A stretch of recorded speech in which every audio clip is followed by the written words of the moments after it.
The road to WrestleMania starts here.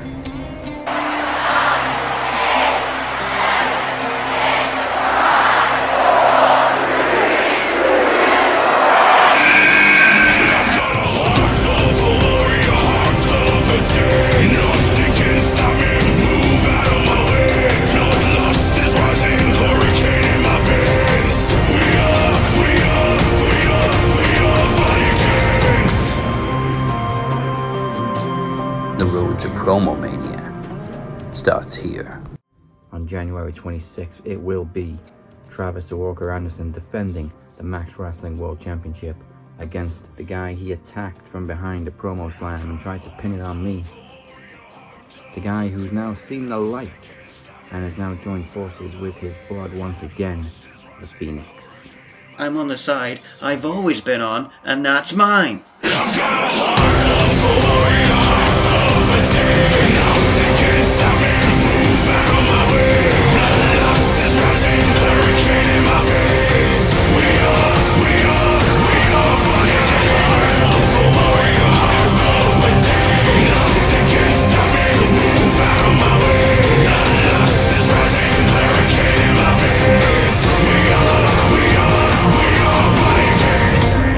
I'm Max Wrestling.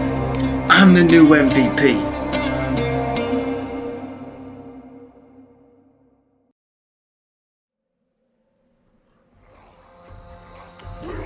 And now, Max Wrestling presents Podcast Promo Rumble 8. Hey, Corey Coulter. This is your Chieftain speaking, along with El Jefe Moses Marquez and DC Daniel Crimmins. Welcome to Podcast Promo Rumble 8. Welcome to Valhalla. Coming up tonight, Royal Rumble predictions. Daniel Crimmins challenges Cypher for the Max Wrestling television title. Yours truly goes one-on-one with Kinny Killa for the Max Wrestling Knowledge Championship for the first time ever. And then, of course, my man Travis defends the world title against that bastard, the Phoenix. And you just got a little bit of Scandinavian at the start there. That's right. Plus, the group MVP will be announced, like we didn't already know, and everything else from this past week in wrestling. But before we begin, remember to like and subscribe to us at youtube.com/maxwrestling. If you're watching on YouTube, it literally takes 1 second to click the red button. Attaboy, hit the button. And coming at you now with Kicking It with the TSK2. That's right, goddammit. Whole lot of shit coming out with that one. And of course, follow us on social media at Max Wrestling UK. The website is maxwrestlingnet.weebly.com. So let's jump straight in to championship action with wrestling trivia. The television championship is on the line in 3 stages of knowledge. For the first round, DC chose 5 or die. You have 1 minute to answer 5 questions. Any question that is passed can be asked again if there is time remaining. For the second round, Cypher chose the finisher, where literally all you have to do is tell me who the finisher belongs to. Oh, what the fuck? I didn't know that kind of fuck. I wouldn't. And finally, if the third round is necessary, it will be bell to bell. That's my favorite one. I'm not gonna lie. It's the classic bell to bell. It's a classic for sure. Sure. All right, so let's kick it off with 5 or die for DC. You have 1 minute to answer 5 questions. Just do it. Is Cypher gonna hold on to that gold in his second defense, or is DC taking home a strap? Ooh, let's go. All right, let's do this. 1 minute begins after the first question is asked. And it is... Who defeated Kurt Angle at Judgment Day 2002 and shaved his head? Edge. Yes. Who did The Undertaker defeat to win his first WWE Championship? Hulk Hogan. Yes. In what year did Matt and Jeff Hardy face off in the Final Deletion match? That would be 2014. 2016. Not against Razor Ramon. The actual first ladder match in WWE was Shawn Michaels versus who? Bret Hart. Yes. In what year did Ric Flair win the WWE Championship in the Royal Rumble match? 1992. Yes. And 25 seconds left on the clock. 4 out of 5. Solid start. God damn.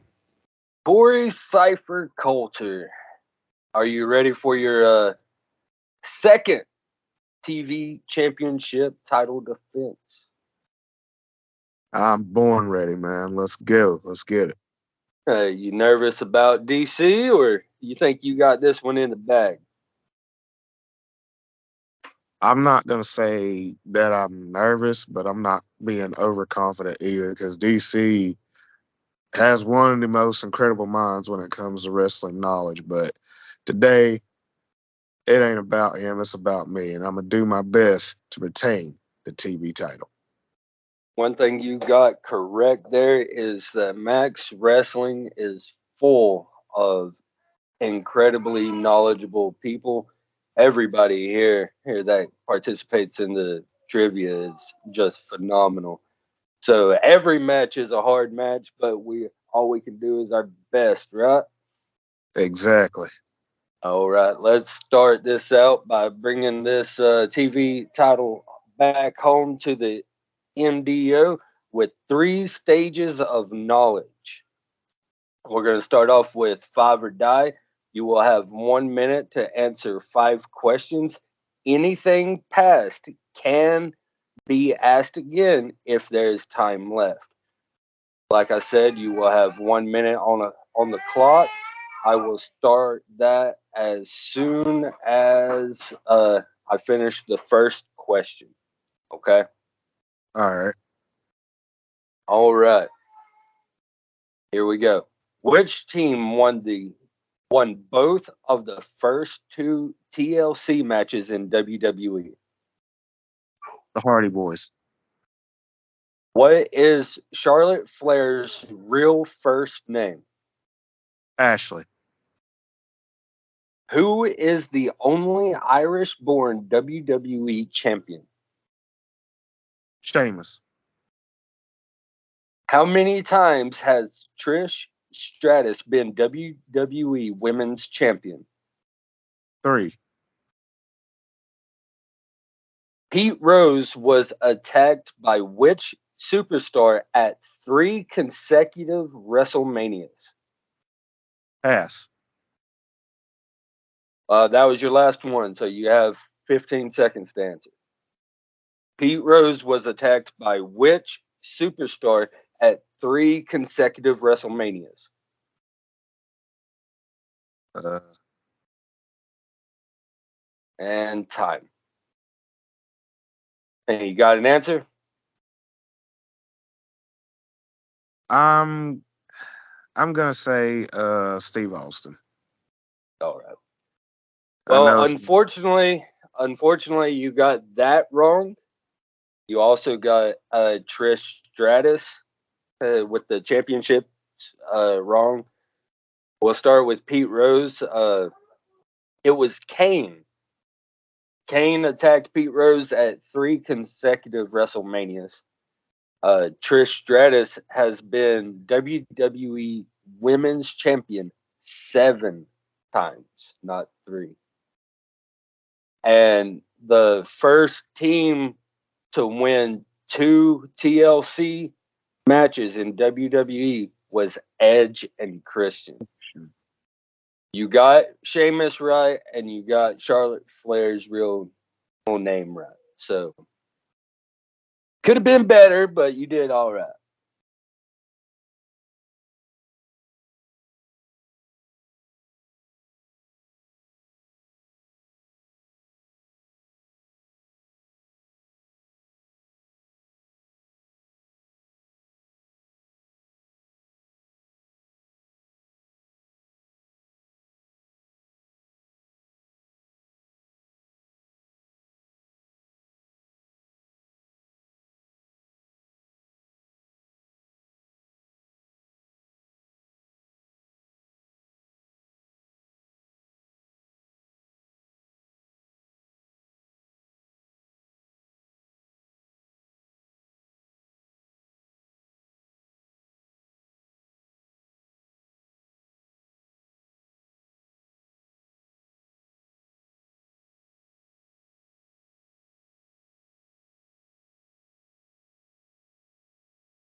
All right, round 2 is the finisher. You have 20 seconds to answer who the finisher belongs to. Let me get those 20 seconds on the clock. I don't think we're going to need them, though. This is easy money. All right, the finisher is the final finesse. Who does it belong to? What the fuck? The final finesse. Uh-uh. EC3.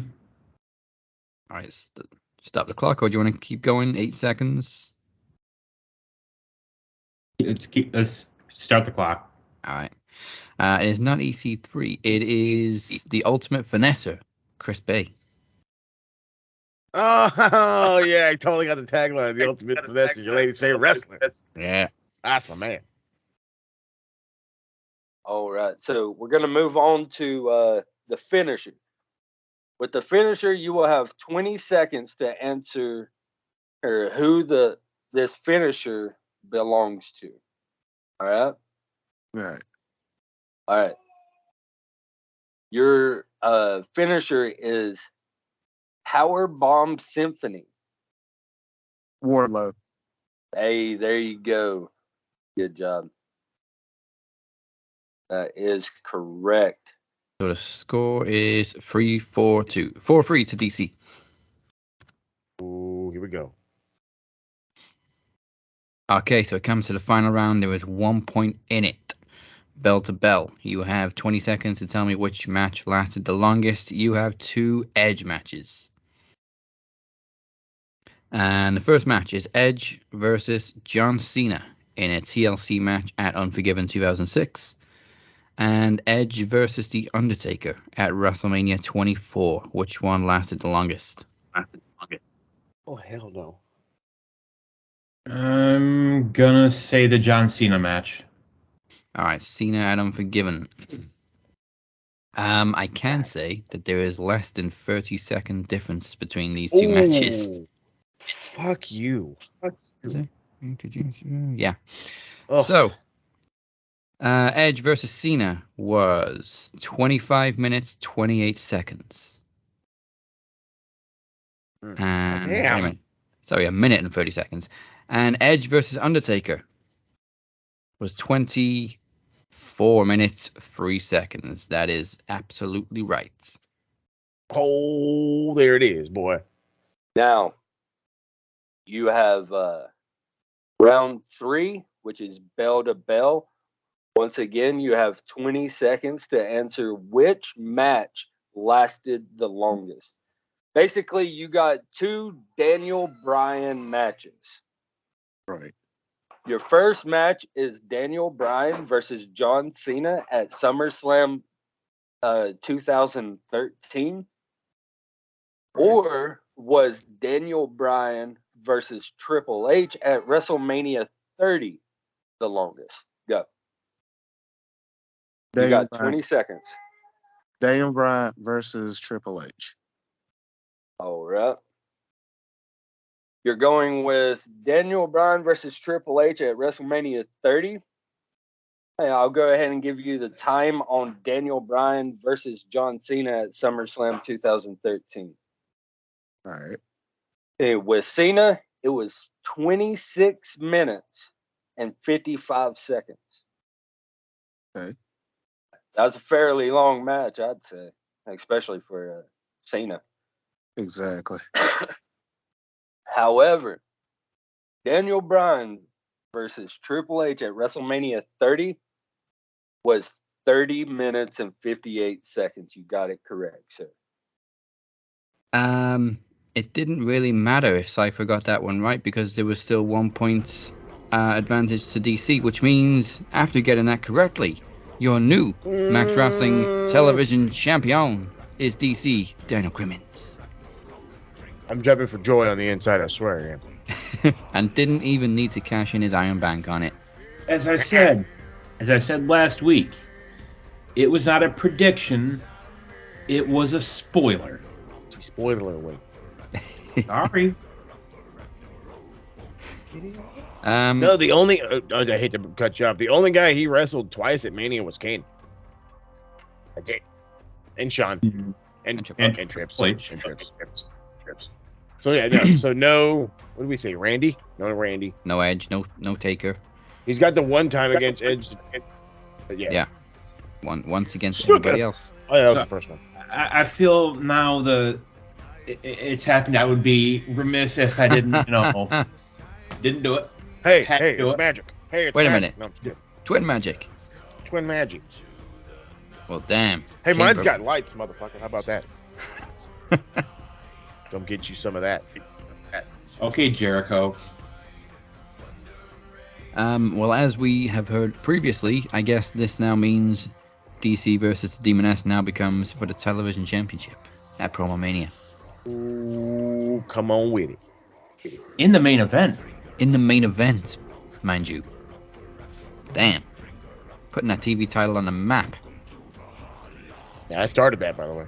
Yeah. Hey, this is the charismatic enigma, Jeff Hardy. Welcome to the Madhouse. Road to WrestleMania is about to begin, but first, we predict this year's Royal Rumble. All right, then. We have 3 matches plus the 2 Rumble matches. So let's kick it off with... What, they got actual matches in this bitch? We got actual matches. We got a women's title match. We got the world title. And we got the Mountain Dew Pitch Black Don't match. forget that part, the Mountain Dew. I feel I- like such a fucking high schooler. Mountain Dew. Can't just call it like the pitch black match. No, the like, Mountain Dew. We're sponsoring this shit. they probably wanted to call it the pitch black match. And Mountain Dew probably just said, no. We're sponsoring this shit. Give us Well, what we let's want. face No, they it, say, they, motherfucker, we own a soda with that name, so no. That's what they Let's- said. And apparently it goes very nice with whiskey. Hey, Oh, we really? gotta get the regular Mountain Dew. Well, Out of regular matches. Fact, Regular fun Mountain. fact, a little bit of trivia. Mountain Dew originally was invented as a additive for whiskey. Mm-hmm. I have sampled it, but it was a while ago, so I forget how good it was. But it was good. Delicious. You got to have the right whiskey, though. Oh, yeah. Yeah. It's got to be Jameson. I was gonna say it didn't work with anything but James. Well, obviously they couldn't go with lights out match, but I'm assuming that's what it is. I hope it's not a match literally in the fucking dark, because that's EC3 territory. That sounds like some serious Bray Wyatt shit, though. Yeah. The only thing that I can think that it would be is kind of like a street. Remember the Hell in a Cell match with the red lights? Yeah, unfortunately. Similar to Hey, that, maybe. why? Maybe it's like a having a last man standing kind of thing. Like, I was having here's a my good day. question. Guys, here's my question: do they even fucking know what it is? So Michael Cole They- stated the match would be anything goes and ends via pinfall or submission, but nothing else was known. The fuck? So it's like a fall from anywhere, basically. So what you're telling me is Vince is back in creative. I'm assuming it's going to be a street fight with dimmed lights. That's and, right. It's promoted by Mountain Dew because they're promoting the return of the pitch black flavor. Mountain Dew. Which was ass, by the way. Mountain Dew. Well, I hope the match is an ass. Are we gonna get? What are we gonna get next? The Baja Blast Battle Royal. You're welcome, by the way. Hey, Baja Blast actually is pretty dang good. That's what I'm saying. At least I'm helping them out there. Helping them out. Drew, Mr. McIntyre, if you want an Iron Brew street fight, go for it. Iron Brew. So, But you have to have the crazy Scotsman as the referee. how you do? Brew. Late lots. That guy's awesome. So, obviously, we had a little passing the torch moment on Raw is Dirty 30 with Taker and Bray.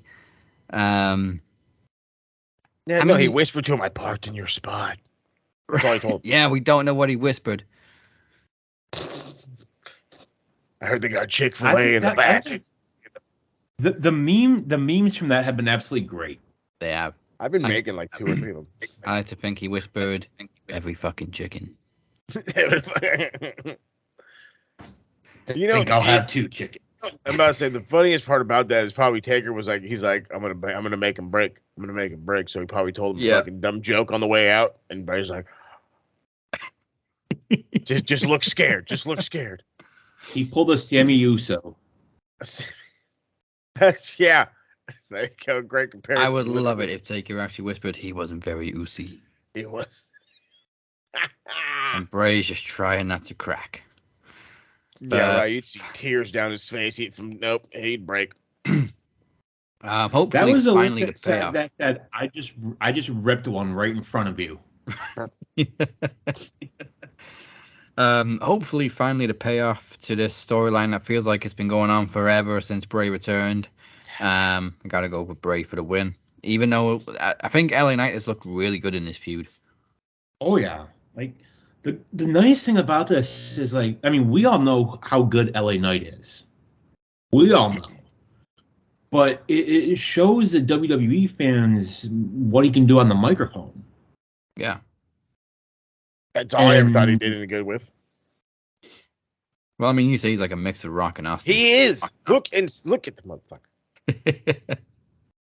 Yeah. He's a piece. I mean, I'm not saying I didn't like it. I'm just saying he is literally that kid that grew up saying, I'm watching me be the Rock and Stone Cold. You can't do that. Ta-da. And here we go. But somebody correct me if I'm wrong. Isn't this Bray's first match back? Yeah. Televised, yes.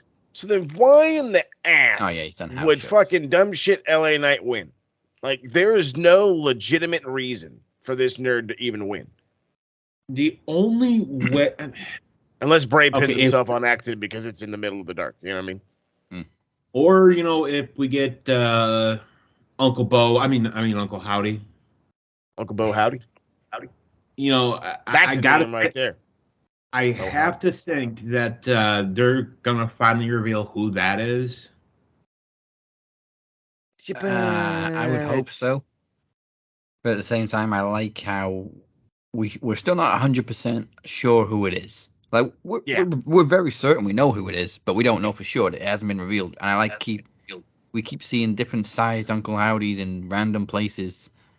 Plus, I really like the silhouette, and I don't think it would work if we knew who it was.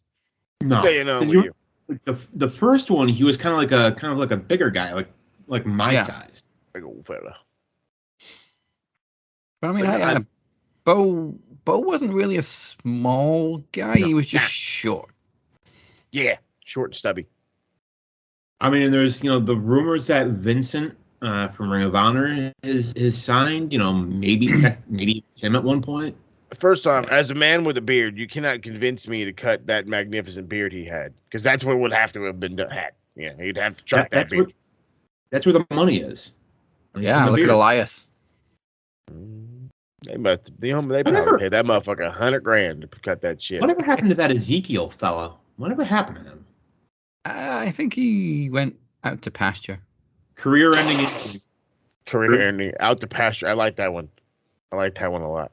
But see, to run off what you said, DC, I could totally see Uncle Howdy being revealed, but why not help Bray? You know what I mean? I would rather that than but my immediate thought process is when you see let him show up, is he's been a distraction, so that means LA Knight would win, and I'm like, no, fuck that. That's a no. So it's got to be Bray. Sure, give me Uncle Howdy right now, because I mean, why the fuck else not? I mean, and there's also the rumor that we're gonna see the actual Wyatt 6 stable come out, or I guess Wyatt Family 2.0, or actually I guess this would be 3.0. I was gonna say 3.0. Yeah. Oh, I mean, what if there's 6 Uncle Howdies? Why? And don't forget, we got to have Aunt Howdy out there. Is Bobby Lashley's sister doing anything? All 3 of them, bring them out. Wasn't one of them what's his name in NXT?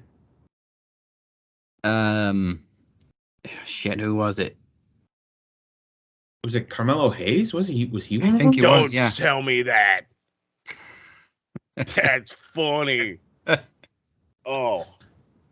If he is, that's literally the greatest thing ever. You go from being one of Bobby Lashley's sisters to North American champion. Right. Oh, no, wait. I knew one of them was in fucking AEW.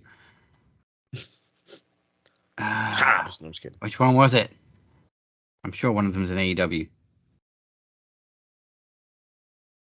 This is hilarious. Come on. I'm literally looking at the list now. I'm sure. True identity revealed. What? You're not going to give me the answer? Fuck no. Okay, well, Jessica was played by Victor Andrews, indie wrestler. Wait, no, I think it was Max Caster. That's it. I knew one of them was an AEW. Oh yeah, there he is. I can see him.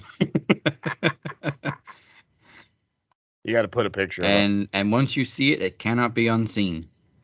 Exactly. So like as we're talking about this, just right across the screen. Do it. So is that a full house for Bray?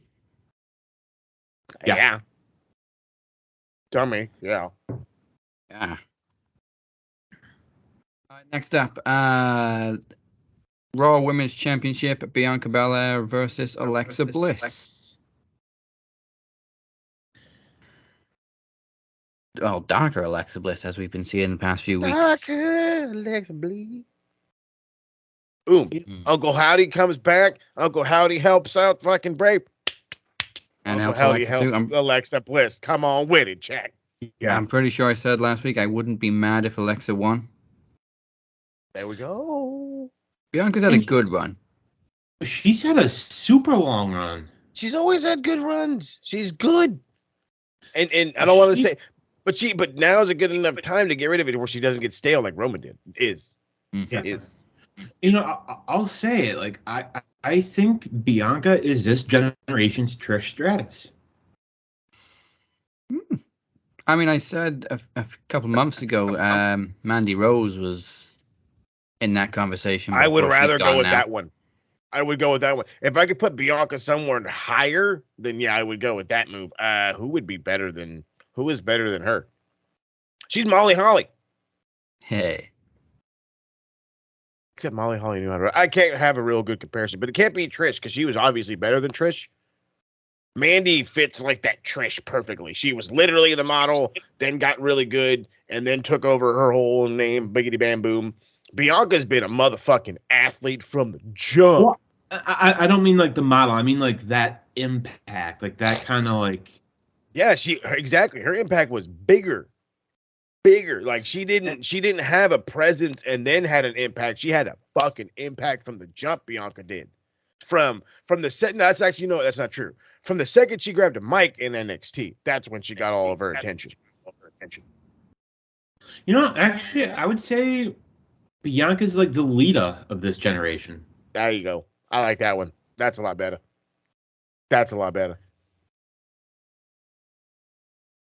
I wanted to say Jacqueline, but that's just nah. I mean, that generation didn't really have like athletic. That's the women. hard thing. It had your, you know, like you said, models turned wrestlers, like Trish. Then you had Lita, who did a little bit in the Indies and then went straight to WWE. Good stuff. And then, of course, we had more models like Tori and Stacy and Sable.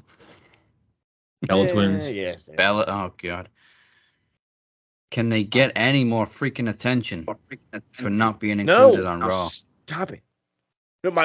No, because you bring that up. Of course, you bring that up. My wife's like, why weren't they out there? I don't know. I don't care. Why do you care? We don't book the show. That's exactly what I said. I don't book the show. Do I look like the old decrepit man? No. Do I look like Uncle Paul? No, ma'am. And I love how the dirt sheets were reporting. Nikki posted a video to explain why she wasn't included on Raw. I don't care. I don't give a shit. I'm just glad she wasn't. Don't give a shit. It was bad enough having them plug her freaking wedding like twice, 3 times. They did what? Yeah, so obviously she's a reality star now, so her wedding's getting broadcast as like a reality special, and Raw. They plugged it a couple of times on Raw. Hold on, wait a it's minute. Nikki Bella says I do.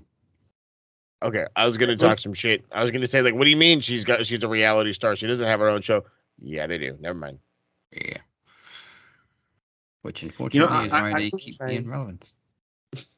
I kind of wish she had married Cena, because then that way we couldn't see her. Yeah, you take his name, you disappear. Awesome. So I'm just gonna go. I smell a title change. I'm going Alexa Bliss. And you can't argue it. I mean, I can't say you can't argue against it. I just don't see a real argument against it. And it's I don't know. You know me, you know my style. You go with the hot hand. You got to go with what's a momentum pusher. And Yeah. if an Uncle Howdy situation goes down for Bray, there's got to be assistance for Alexa too, because it's obvious she's going that way. So you might as well keep it going. You debut, on Monday, the Wyatt 6. There you go. And, factions, baby. And I know, obviously, WrestleMania's coming, but Bianca's not feuding with anybody else. I think whoever wins the Women's Rumble is going to be on SmackDown. Yeah. Yeah, I didn't think of that. We already know what's going to be. Well, then again, I haven't thought. Yeah. I've already booked it. It's booked it, Dano. And Bianca's had arguably the best match at WrestleMania 2 years running, so she can easily just have a rematch with Alexa. Yeah. Take it. Take it. We should have done this one. We should always do Roman matches first, just to get them out the way. Roman Reigns versus Kevin Owens for the undisputed Universal title. Hear me out. I'm gonna go ahead though. I'm sorry. Okay, really quickly, I like a little fantasy booking that I've seen that maybe Kevin Owens wrote Sami Zayn's name on the contract, which would be awesome. Yep. And that's literally what I was going to go with. Literally all that. Because I'm like, now is the time. But see, I looked at it a little differently. I know the contract thing was a thing, but I was like, what if, because I was like, I don't like, not that I didn't like it, but I want Roman to assert himself like that. You know what I mean? Like, say like, well, I lost you to Chicaner. You go get my belt. And then you make it a whole storyline about now he's got to be the guy to go get the title back for Roman. He's got to do it for the bloodline. It's not for him winning. It's not about him winning. Can you do it for the bloodline? And then that turns into a whole giant story. And of course, you're going to tell me we're going to get a bad story from Sami Zayn and Kevin Owens. I don't think so. So I don't know. I'm fucking in love. I saw that on Facebook and I've been in love with the idea ever since. Just because Roman's so stale. Go ahead, DC. Here's what you could do. You have Kevin Owens win the match. Due to some buckery, as we like to call it. There you go. Then, Roman gets pissed, obviously, enters the Rumble. Just Brock style. And just like whoever's number 30, like who's somebody inconsequential? Give me somebody. Give me like a fucking return, like fucking have fucking Sean Waltman come back as a return. Have sick Xbox come out, just get tossed to the side. DX is all old and retired. I'm gonna go with Riddick Moss. Okay, we'll use him. So say Riddick Moss is number 30. Six flags. As he's coming out on the stage, he turns around, Superman punch. Roman comes out, clears the ring. And, he's the last one standing, and they just look like, okay, what do we do? And then the bell rings. Roman steals the win. And then Elimination Chamber, we have Sami Zayn versus Kevin Owens for one of the titles, the whole shebang, maybe. I don't know. And then WrestleMania main event is Sami Zayn versus Roman. Sami wins with the Usos' help. Oh, okay. Swervey did. And we're really thinking outside the box because we already kind of got that hint with Jay. We got the hint from Jay. This past Raw where he's, it kind of seems like the Usos aren't on the same page. Oh man, Jay making that save on Raw was just special. That was that was like the whole segment of the night for me. Like that was really well done. Out of all the people to save Sammy's skin, Jay Uso. God damn, I am officially stuck on Roman losing and entering the Rumble now. Oh God. I don't know what it means, if it means anything, but we do know Sami Zayn is on the poster for Elimination Chamber, and it's in Canada. Montreal. His hometown. Canadian. Sorry. Could help myself. Whether that means he's against Kevin Owens again, or whether it means he's in the Chamber match. Well, the rumor for the Chamber match is that it's going to be the IC title. I mean, we like elevating the mid-card titles, but that kind of feels like it devalues the Chamber a little bit. Yeah, I was just gonna say. I was like, you're kind of. It has happened once before. It happened once before. You got me lost like a puppy, huh? So the IC title has only been defended once in the Elimination Chamber. It was after Daniel Bryan had vacated due to injury, and that match was won by Ryback. Say them. Or should I say Ryan Reeves? Stop it. And just for that, he's probably going to block me on Twitter. He blocked me already. Is anybody not blocked? He didn't block me on TikTok, though, dumbass. Wow. You're not? Lucky you. I guess lucky you. Is that really something to be lucky about? It just means I need to step my game up. Yeah, I heard that one. See, I like all these ideas, but usually when we have all these ideas, WWE keep it simple. No. They don't keep it simple. They just tell you, fuck you. That's what they tell you. And that's you know what? Vince booking, though. I refuse. Oh, God, yes. I refuse to believe Uncle Dave that The Rock's not going to be there or The Rock's not going to make it to Mania. Yeah, don't give me this shit. This match has been fantasized for like 3 years. If The Rock wasn't going to make it to Mania, we would have known it long before now. Okay, well, have you seen this XFL commercial yet? Yeah. You're telling me that motherfucker's not in shape? Thank you. Look at him. Not only that, then we get that random fucking story that they made the massive pitch to Steve Austin. Yeah. Oh, no, like that's true. Sense. You know that. No, I know that that's got to be true.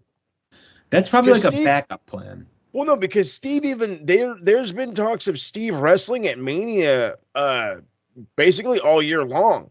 Since they were thinking about running back Kevin and him again. Like they thought, okay, we'll run it back.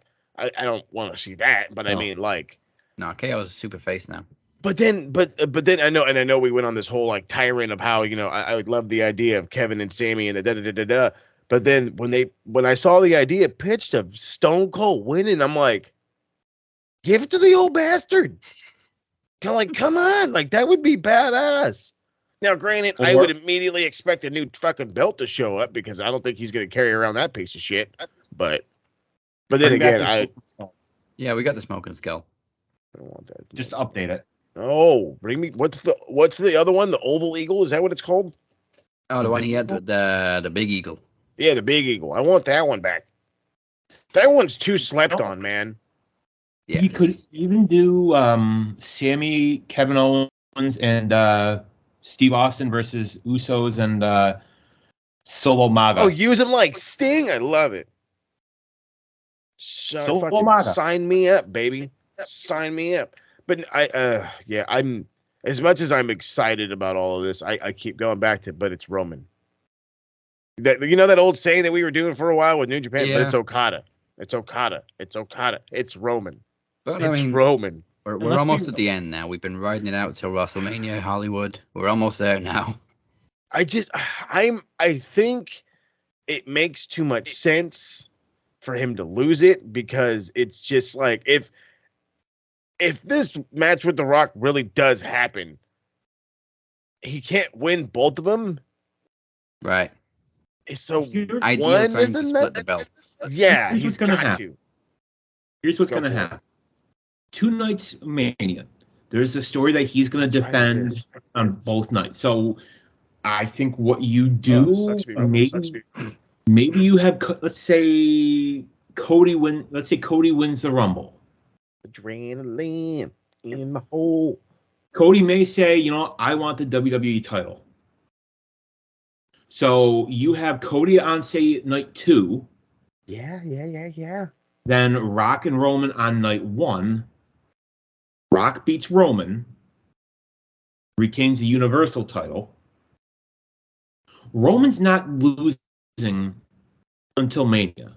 It makes no sense. It makes 0 sense to have him lose before Mania. Right. A moment like that is like somebody toppling the Giant. Yeah. Yeah. A moment like that, you want that at WrestleMania, the biggest show of the year for the biggest moment of the Hold on. year. I'm gonna cut you off real with this one, DC, because you're talking about big gigantic moments. We're talking about big gigantic rivalries. The it's coming to a head. He's finally got to lose, right? Let's look on the other side of the pond here. Okada Omega. Did Omega win it at Wrestle Kingdom, or did he win it at Dominion, the second biggest show? He won it at the second biggest show. Not the big show, which again, I get it, but I'm just saying it could make sense because it is one of the original big four. From a WWE perspective, though, and how they do business, My brain don't work like that, but yeah. like we're not doing this like how a wrestling fan would book it or how New Japan would book it. We're doing it as how WWE would do it. Yeah. And for WWE's logic, it makes more sense to do it at Mania. It does. I hate it though. Now, what you could do a Dusty finish. Yeah. I'm sick of this. We're dragging now. Now we're dragging. I understand. I get it. I understand what it means in the Mania moment and the blah blah blah blah blah blah blah. But it is literally just been dragging. This guy's going on year 3. He's going on year 3, dude. You know what I mean? This isn't Bruno Sammartino days anymore. And exactly as you just stated, this ain't Japan either. So we don't need a 700-800 day reign like fucking Okada had. We don't need a Walter reign at a Roman, even though I think we already got it. Well, you know, it's I'm not the. It's just the problem is with the match in general with this current one, him and Kevin. It is from according to Wikipedia. So if I'm fucking wrong, kick me in the ass later. But according to Wikipedia, it's for both them bitches. Okay, it's for both them bitches. So that immediately makes like that 60-40 where Kevin could win immediately go to fucking 70-30 where he ain't winning jackass shit because it's both belts. If it was a 1, fucking let's ride the fucking fantasy train all the way down to Brooklyn. Or say Roman does lose. Roman could come out and say, well, this is only for the Universal title. You know, I didn't put the WWE title online. Contract doesn't say that. That's such a big dick move. That's the Paul Heyman move. Such a big dick move. But I mean, like, if it works, if it could work, I think that would just garner like negative heat. But again, it could work. It could work. But if since I've got to give, we have to predict this whole thing. We can go around and around for fucking 5.5 hours. I'll fucking live in fantasy land. Give me KO. Watch me pop like a motherfucker on this thing. Mainly just because I know that they need people for the Rumble, and there's no better way to have Roman get into the Rumble than have pissed off Roman in the Rumble. Literally telling people, get out. And having dudes like, okay, just fucking running over the top rope. You could even do a spot where, you know, he makes one of the bloodline, you know. Exactly. That's what it there we go, baby. No, I'll do you one better. It'd be funny. Jay. He tells Solo, hey, beat it, and he just fucking like throws himself over. That'd be great. Jay's the loyal muscle. You brought up Walter, and if Roman's passed him, Walter did 870 days as UK champion. As of today, Roman is on day 872. So he's only just past him, but of course, half of Walter's reign was in the fucking pandemic. Yeah, that doesn't matter. Right. And I'm glad you brought up Wikipedia too, because it states. Well, I mean, he surpassed Okada. Well, yeah. It states on Wikipedia. I know anybody can edit it, but it does have to be verified. So shut up. It states the men's Rumble match is for a World Championship match at WrestleMania. It doesn't say for the undisputed Universal title or anything. Hey. Free Hole. You know what I'm saying? So I mean, hell, that just means It can be Dewey. It can be the Rock. You're the Rock, you know. Maybe Roman gets one of its belt backs at one point in time. Maybe maybe fucking Kevin loses, and this sets up Sammy to get a belt, you know, at Mania. It's literally setting up 15 different stories. We just don't know which one to pick. Yeah, I definitely think KO did something with that contract when he signed it, but I'm gonna go with Reigns to retain. I believe it. Nice rhyme there. Yeah, Reigns to retain. We've been rhyming that motherfucker for 2 years. A bastard. You know, I got to agree. I got to go Reigns. It doesn't make sense for him to lose it before Mania. No. All right, on to the Rumble matches themselves. Damn. So for the women's, which in my mind has always been a better Rumble match than the men's, we've got 7 confirmed out of 30 because the women's match is always full of surprises and callbacks. Maybe we finally get Michelle McCool this year. I think they passed on her last year, and she was pissed about it. But confirmed, we have Liv Morgan, Raquel Rodriguez, Shayna Baszler, Zelina Vega, and Emma from SmackDown, and just Candice and Rhea from Raw. Yep. All right. Rhea. I think Rhea's odds-on favorite. I was gonna say I there's anybody better? Gotta go with mommy. That's right. I mean, I don't think there's anybody really in position to take it at right now. I know I said earlier it's got to be somebody on SmackDown because I think Alexa's going to win the Raw Women's title, and I think it would make more sense for SmackDown to get that spotlight at WrestleMania.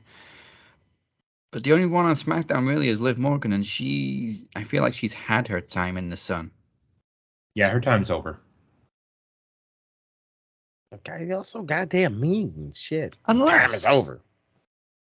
Unless Rhea does win and then switches to SmackDown anyway, because of course she can choose Charlotte. Here's what's gonna happen, and to me, this is how my brain has booked things. Rhea wins, and you think she's gonna go for the Raw, but she ends up attacking Charlotte, destroys Charlotte at Mania, and wins. It's revenge. It's revenge for WrestleMania 30. Was it 36? Yeah.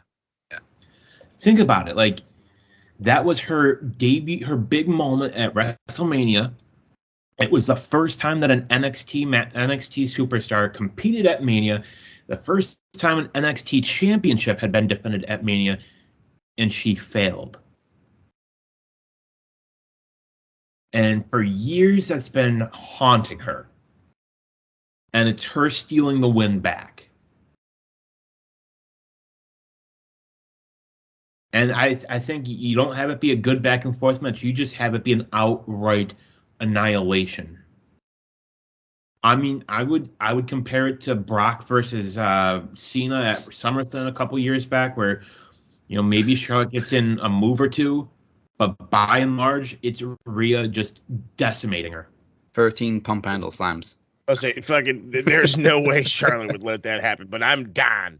I am dying. Let her just fucking get moited. But no, you hit the fucking nail on the head.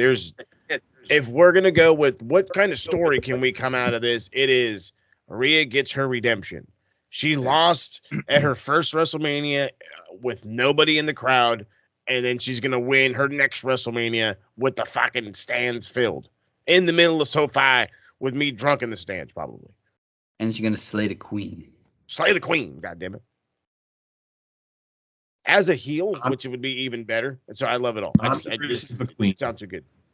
Yeah, why else would they turn Charlotte face? All right, so and just as an aside, she is horrible as a face. Yeah, I was gonna say she was a face. Like, she's like that preppy girl in high school that everybody knows. Yeah, and she was never a face. You know the type that I'm talking about, though, like the kind of like the snotty girl who's like just and then tries to act all sweet. No. Be No. who you are. Exactly.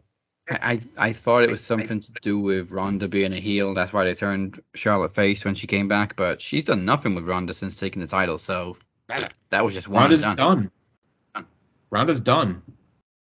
That's Funny how she's always done when she loses the title. She's done, and watch her be fucking 30 in the Rumble. Yeah. Please no. I don't think she's done, but yeah, I Who knows? I mean, She only signed a maybe one- she did signed just sign a one-year deal. Done. yeah. But for the men's, we have half the entrants announced. We like surprises. So we've got Nobody else fucking announced. God damn it, nobody. from Raw, we've got Austin Theory, Seth Rollins, Bobby Lashley, Baron Corbin, Cody Rhodes, of course, and Omos. And for SmackDown, we've got Kofi Kingston, Santos Escobar, Ricochet, Rey Mysterio, Gunther, Drew McIntyre, Sheamus, Braun Strowman, and Karrion Kross. I've got to imagine the other Imperium guys are probably going to be in it. I would hope so. Yeah, makes sense. Foregone conclusion, though, is it pretty much a done deal as Cody? Cody or Dwayne? It's Triple H 2002 mirror image. But I know everybody said Rock, but does The Rock even need to come back and win the Rumble in order to face Roman? No. Well, I mean, this is what we talked about months ago when, like, obviously the rumor was Rock and Roman at Mania, and then suddenly the penny dropped that shit. If that's going to happen, then surely that means Rock's got to win the Rumble. But wait, Roman's got 2 titles, and they desperately need to be split. And there was talk of them saying that, hey, they're looking to find a way to do that, and I think this is how you do it. Well, if that stipulation is accurate, the Rumble match is for a World Championship. All Cody, if he wins, has to do is just say, I only want the WWE title, because that's the one Dusty was robbed of. I don't give a shit about the Universal title. I hate that you make the biggest, easiest claim to go with that there is, and fucking Cody, I'm chasing my dad's legacy, and him crying and shit. I can already hear it now. It's predictable, but it makes the most sense. I like my fantasy booking though, goddammit. But no, you're a bazillion %. It literally makes all the sense in the world. It allows him to come full circle, and it just makes too much goddamn sense. It does. Now, I mean, I can make the argument for Sammy winning, and again, that be a tear in the bloodline and the this and the that. You can obviously make the Dwayne reference or whatever, but the more we talk about it, of him, why does he need to be in the Rumble part? It makes 1,000% sense. Why the fuck does he need to win the Rumble? There's no necessary reason for him to actually have to win the Rumble. He's The Rock. We're talking about Dwayne Johnson here, Jungle Movie Man. You know what I'm saying? This motherfucker could show up and say, I want that. Okay, we're not going to say no because you draw money, a lot of it, especially in LA. So if we do get Rock and Roman, it's not about champion versus Rumble winner. It's about head of the table versus the original head of the table. Yeah, exactly. The guy that showed up and debuted a combination of his dad's name and his grandfather's name. That's head of the table versus God. Right. I was about to say, as far as Roman's concerned, however, that's like man at the top of the mountain coming down off the mountain to just say, okay. There you go. Okay. That sounds Polynesian enough for him right there. Let me tell you something, bitch. Exactly. But I think it's got to be Cody. It has to be. I hate it. I hate that it's so predictable. I want unpredictability. I want craziness. I want madness. But this is the E we're talking about here. Yeah. So, sometimes predictable is just the right call if it's done right. mm-hmm. We all knew Daniel Bryan was going to win the world title at WrestleMania 30, but they pulled it off beautifully and wrote pretty much the whole fucking pay-per-view around him. Very well done, by the way. Yeah, you're telling me, dude. That was the first free WrestleMania for those who signed up for that network. And Jesus Christ, we got our money's worth. Oh yeah. We got our $9.99 worth. Except it was free 99. Oh, damn that song. $9.99. So yeah, I'm playing it safe, going for Cody. Cody. Goddamn bastard, Cody.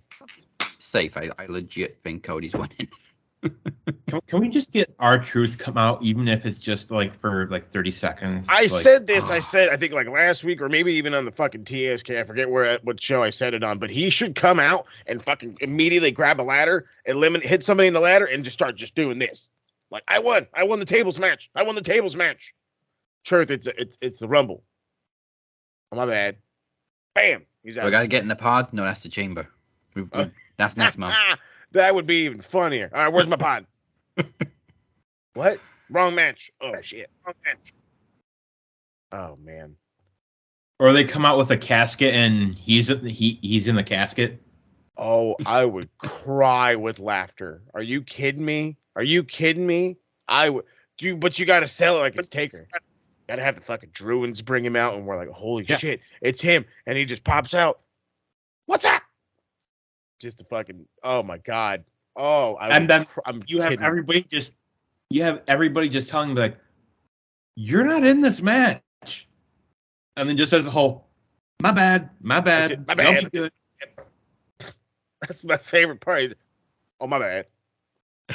Like, I would love if just one time, like, if we ever got an Forbidden Door moment with WWE and AEW, just have R-Truth show up on Dynamite just one time, and have somebody like Kenny just say, "You don't work here," and you just have R-Truth just say, "This isn't SmackDown." Oh, my bad. No, it would be even funny. This ain't NXT. Which one's the babyface tunnel? No, we don't do the tunnels anymore. We don't do the tunnels. You can't tell me that would not be the greatest thing in the world. It would be hilarious.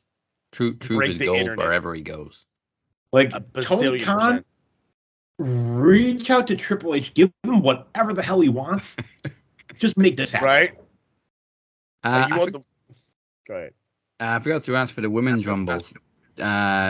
Do we see Mickie James making another appearance? She just won the knockout title again. Guaranteed. Sure. And get the fucking name right. I think we also see Nick Aldis in the men's rumble. Yeah, come on, dude. I've also seen Great Muta mentioned. Obviously, he's I'm retiring down for soon. Muta. Who called it, Mo? DC, baby. You've been saying it all week, but the reality is it made too much sense, DC, because you got the big brain, baby. But that's the great. I like that though. So Muta's a name. Matt Cardona's a name. Matt Cardona's been fucking claiming everything he can for Zack Ryder, so he can come in as Matt Cardona. Here's what I'm telling you is going to happen. The fact that WWE let one of their contracted stars compete in an outside organization never happens. And I'm telling you, Triple H didn't do that out of the goodness of his heart and for no reason. He got something out of it. He did. He had to have. So here's what I'm thinking. Muta's never wrestled in WWE. No. So he gets the Rumble spot, and at some point within the next couple of weeks, it will be announced the first inductee into the 2023 class of the WWE Hall of Fame, the Great Muta. Come on with it. I think Batista's finally a shoe-in this year, too. This is Hollywood. Yeah, Hollyweird. Well, all right, that's the Rumble predicted. We're going to skip the history lesson this week because we got a lot to get through, so let's keep it going with the Knowledge Championship. For the first time ever, it's Moses Marquez versus Kinny Killa, one-on-one. Let's go.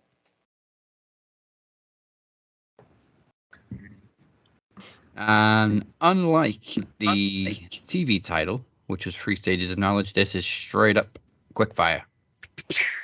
60 seconds on the clock. Let's go. Now, obviously, Kenny is not with us, so they will be asked the same questions, but obviously they don't know what the other one answered.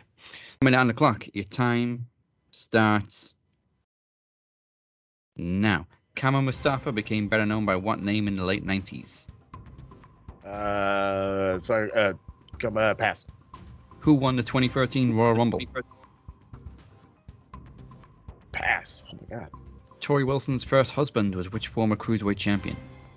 Dean Malenko? Billy Kidman. In what year did New Japan's January 4th show become known as Wrestle Kingdom? Shit, I know this one. 2004. 7. Josh Alexander and Ethan Page formed what Impact tag team? The North. Yes. Robert Zatowski is the real name of which ECW legend? Rob Van Dam. Yes. Drew Carey eliminated himself from which Royal Rumble? Oh shit. The 98 Rumble? 2001. Booker T's signature move, similar to a rock bottom, had what name? The Bookend. Yes. In what year did Shawn Michaels win the Royal Rumble as the first entrant? Oh my God. 95. Yes. Time is up. That is a score of 4. Take it. Kama Mustafa became the Godfather. Godfather. I know I couldn't. I wasted too much time. In 2013, it was John Cena who won the Royal Rumble. I couldn't see him, so. I never forget that it was Cena because it was my first Royal Rumble in like 3 years, and I was like, of course it's fucking Cena. Right? Bastard. Now I gotta watch Rock beat Punk. We all hated Cena back then. Now we love him. Yeah, funny how times change. Okay, 4 scored for Moses. Let's see what Kinney does. Question 1. Kama Mustafa became better known by what name in the late 90s? Kama Mustafa became the Godfather. Who won the 2013 Royal Rumble? I'll say Randy Orton. It was John Cena. Tori Wilson's first husband was which former cruiserweight champion? Billy Kidman. In what year did New Japan's January 4th show become known as Wrestle Kingdom? Ooh, what year was it known as Wrestle Kingdom? 2006. Ooh, 2007. Josh Alexander and Ethan Page formed what Impact tag team? I'm not an Impact guy, so I'm just going to say the No Limit Soldiers. It's the North. Robert Zatowski is the real name of which ECW legend? Rob Van Dam. Drew Carey eliminated himself from which Royal Rumble? 2001. Booker T's signature move, similar to a rock bottom, had what name? Bookend. In what year did Shawn Michaels win the Royal Rumble as the first entrant? It was 1995. Stone Cold Steve Austin has only won World Championships on Raw and which pay-per-view? Stone Cold has only won World Championships on Raw, and it must be WrestleMania. And it's a 3-point difference. Kinney gets 7. Of course he does. This goddamn Kinny Killa. So the reign continues. Congratulations, Kinny Killa, remaining 3-time knowledge champion. Jeez Louise, that boy.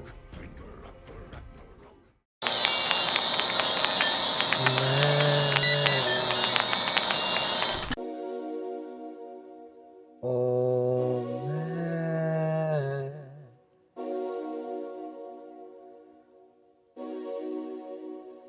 I hear you. Do you hear me? Do you understand? Do you feel? Do you know? Or are you just unfitting of knowing? What's understood doesn't need to be explained. Feeble minds don't get it. It's probably not for you to get.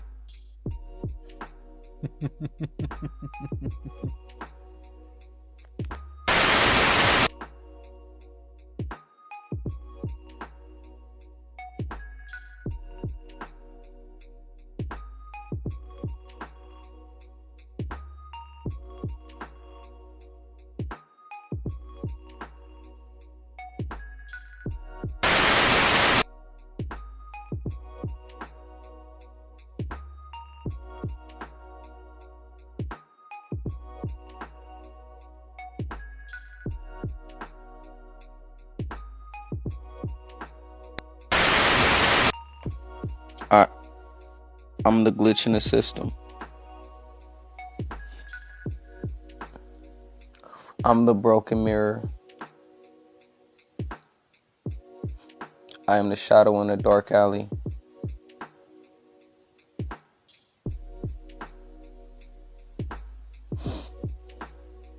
I am the lowest, shallowest part of the human anatomy. I am me, and you are you.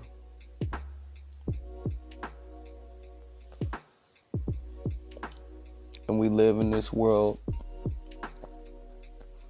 that are full of have and have-nots. And you do nothing but sit and wallow in your own misery. The darkness is coming. And when it gets there, you never see it coming.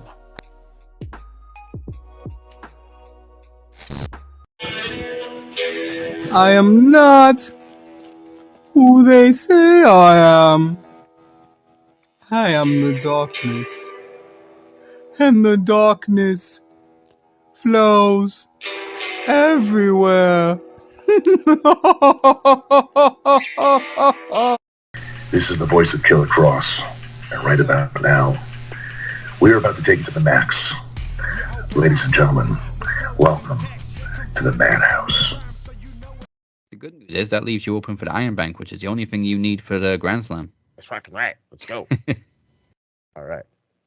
Still to come, the Max Wrestling World title is on the line. Shit marks say. Bastards. And we crowned the group MVP, if you didn't know already. Anyway, but first, we take a look at what else is going down in the wide, wacky world of wrestling. So we kind of covered WWE as we were doing the Rumble. Raw is Dirty 30 was good show. Obviously everybody's talking about Bray and Taker. Travis didn't like the DX segment. I thought it was better than their 25th anniversary segment. It was funny. Yeah. I enjoyed Kurt tries too hard. I can understand why he didn't like it. I mean, the whole part where everyone is standing up to Gunther, and you have Triple H just stepping up, and you're thinking, "Oh my God, is he gonna do it?" And he just says, "I'm retired." And then everybody just comes up with excuses, and then Sean, they look at I'm old. Yep. Didn't Road Dogg say he was too fat? I remember Billy Road Dogg just stepping and going, well, who am I kidding? Sounds, yeah, I think like Waltman said he was slow.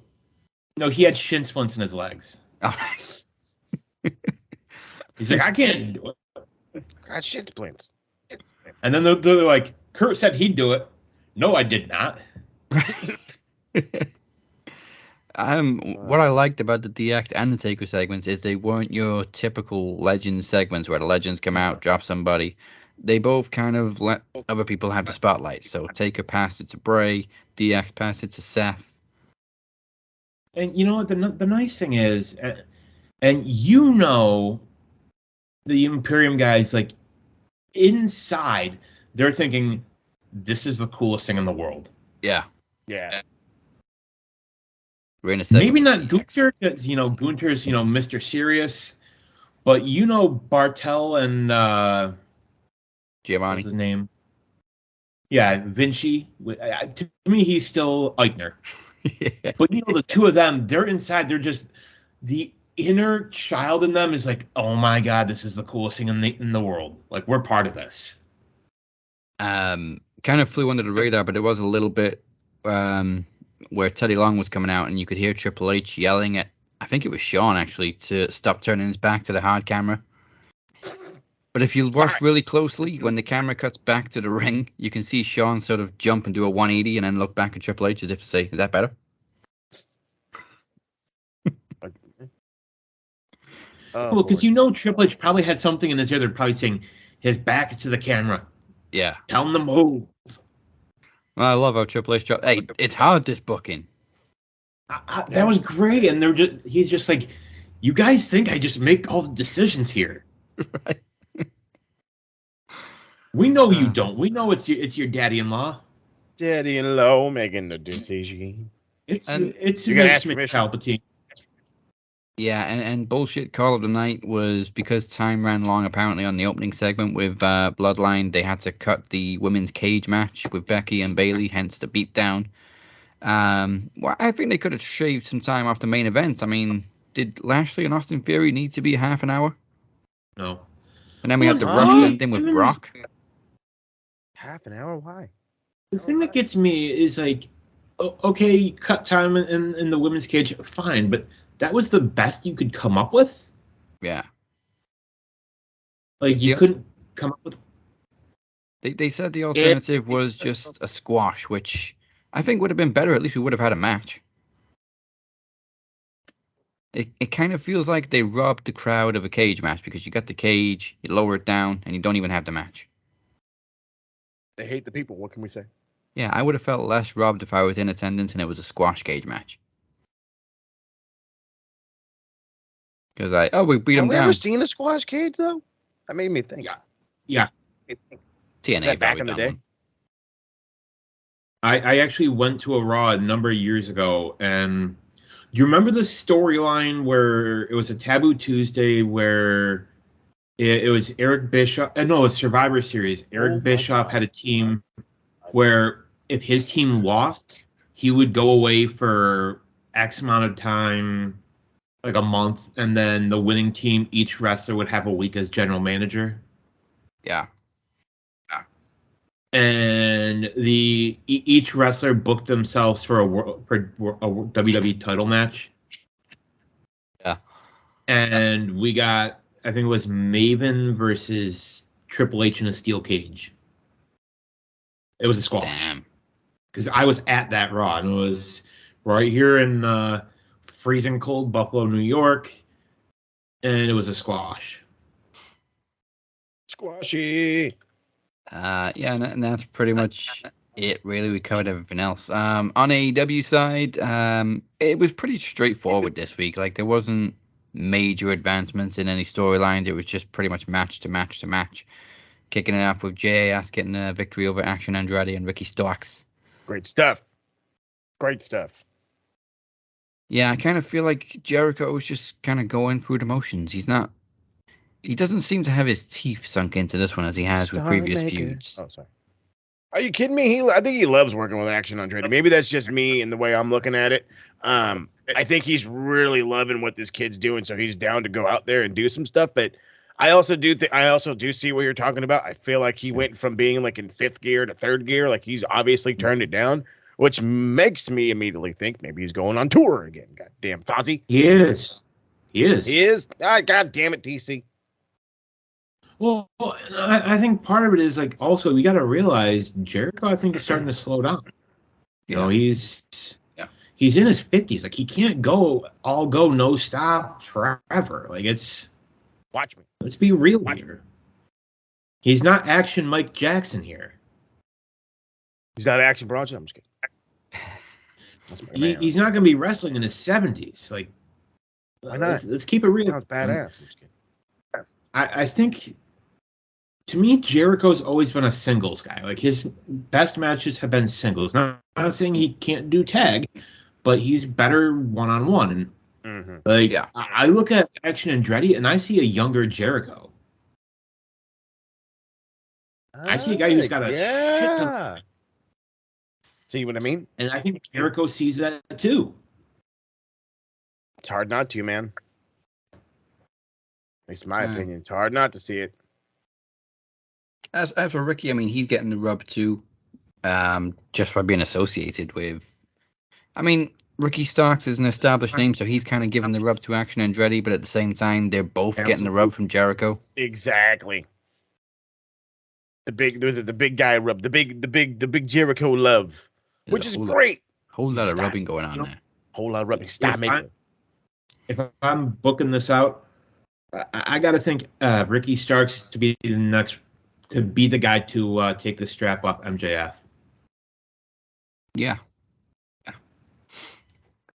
It's not necessarily a bad thing that he lost initially a couple of weeks ago. No. It'll make the win mean more. Yeah. Let I can agree with MJF that. have his run. Mhm. Plus, I like seeing the Triple B. The Triple B. And they're selling shirts for how much? MJF dress shirts that 50 literally bucks. say fucking $50. better than you and $50, bitchy. Jack. You know what I can buy for Jeez. $50? I can feed my whole family a meal for $50, Jack. Like, and that's for a shirt. Does Yeah. it light up? No. $50. That would get me to the movies with popcorn and a drink. At least here in the U.S. I don't know how prices God are. damn, DC, what it's motherfucking still movie you expensive. watching? Well, you got to figure here. Tickets DC are goes like to $10. IMAX, huh? You go to IMAX, huh? You spend No, $45 on a fucking movie ticket, don't you? No, they Tell me the closed truth. ours. That's disrespectful. No, we had a Regal, and Regal's not doing so hot right now. Never so mind. They closed it, or they're closing it. Sorry, say no more. All right, moved on to Darby Allin and Murphy for the TNT title. Beat the Solid match. shit out of poor Darby. Solid match from Buddy, and a nice little nod to Seth Rollins too, both with the buckle bomb, and what else did he hit? The curb He did stomp. the curb stomp. Yeah.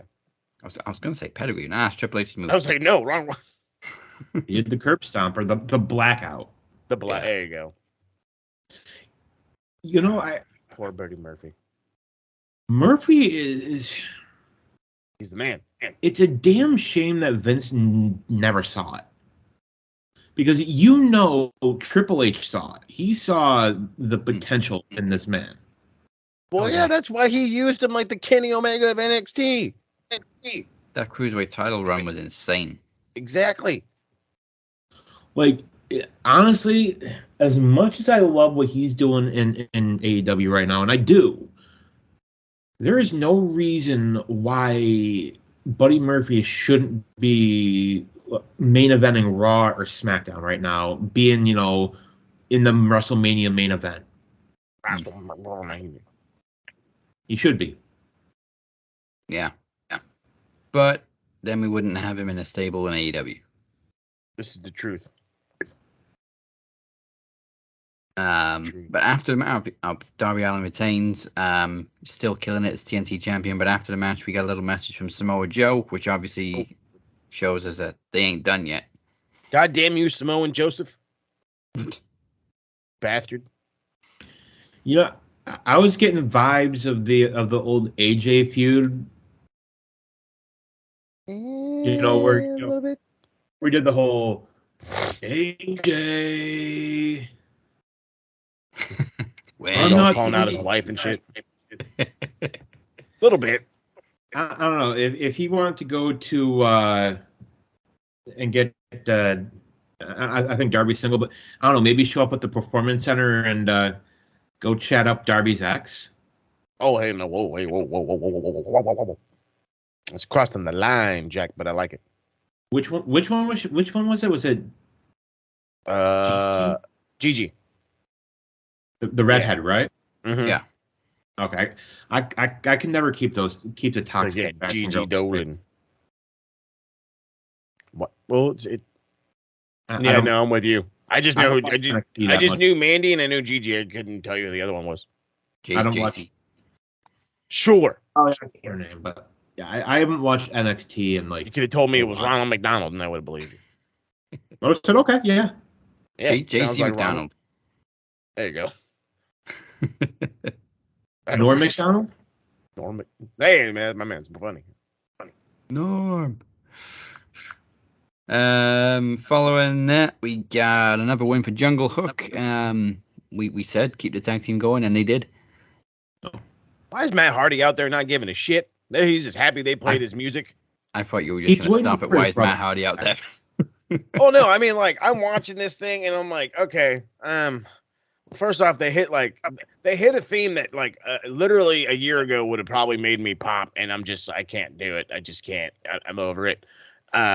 But then it was hilarious because he's just like, hey, what did I say? What? Oh, why? Why did you let his music play? And I like how Ethan was all pissed off about it. And then the whole little exchange where he's all like, give me my chain or run me my chain. And I'm like, okay, that is some like real ghetto shit that you got to be in the ghetto to know what the fuck they talking about to be saying run my chain and shit. So that threw me for a loop. But then like if you're watching the match, Matt Hardy is like, especially at the end, he is not giving a shit. He is not trying to tag in. He is not trying to do anything. He is like, Ethan, you go fucking lose, bud, and I'm going to stand right here. God, go home. Please go home. You know what? I'll be honest. I don't give two shits about Jungle Hook. There's one team give me Hookhausen. Yeah, okay. Never mind. Yeah, okay, yeah. That's a fair trade. But don't you like the bare necessities? Hookhausen or nothing. And you get nothing. You get nothing. After that, we moved on to Bryan Danielson picking up another win. You know what? Easiest fucking 3 points in the entire fantasy league, Mr. Beer, Bryan Danielson. You're guaranteed 3 points every fucking week. Bryan passes another hurdle and beats the other Bryan, but pays for it. Bryan. Damn sure pays for it after the match. Yeah, he does, dude. They wanted him out. And if that's not bad enough, next week he's got Timothy fucking Thatcher. I'm looking. Oh, this is going to be such a wrestling match, and so many people are going to be like, "This is boring." My fucking going to be Stan Marsh over here, boy. I tell you what. You know, I'm hoping that they give Timothy Thatcher his ring comp theme. He's been using it everywhere. Yeah. He uses it in Noah. He used it all across the Indies. And it's a classical theme. They can't necessarily claim it. So I would not be surprised if they used it. Use. Exactly. Yes, it is fair use. 1,000,000%. Like I don't understand why the E stopped using it for Imperium. Because you know that's how they roll, baby. It was better. Better don't mean ratings. Like Gunter's theme now is ass. Everybody's second theme is always more ass than their first. It's always been that way. It's always been that way. Oh, except for Stone Cold. No. Undertaker. You like the American Badass? No, that was like his fourth or fifth theme. He had this. They only No, it's okay. I know you're kind of right. Well, which one are we referring to? The Gothic one? You like the Gothic one? That was badass. Like the Ministry. The Ministry theme was amazing. That was sick. Then and I will be one of the minority folks and say that I really did like the Disturbed version of Stone Cold's entrance. Dude, I love that theme. People hate on it. I don't know why. Well, people suck. Bingo. Speaking of suck, bro, I know we make the fun of this all the time, and I'm totally gonna take Dazzy's job right now. But each and every week in the TSK, we see Tony Storm with these fucking hip attacks, and we're like, "Ooh, concuss me, girl." I don't want none of these that she gave to Ruby. I don't want not a single one, bro. The fucking whiplash she just took from the they're not hip attacks or ass attacks. She fucking hit her with the nalgas, and it fucking. I mean, that's like it fucking hurt. To me, that's unnecessary. That's like that power slap crap. She's going so fast. So fast. The head and the neck is not supposed to jar like that. No, bro. No. And then you bring up power slap. Oh God. Ugh. Shit was all bad. Talk about controversial. I really hope AEW has concussion protocol. I'm sure they do now. See what Bryan Danielson thinks about it. I mean, I know he's not taking one of those fucking ass attacks. That's all I know. No, he takes those at home. Hey, how you doing?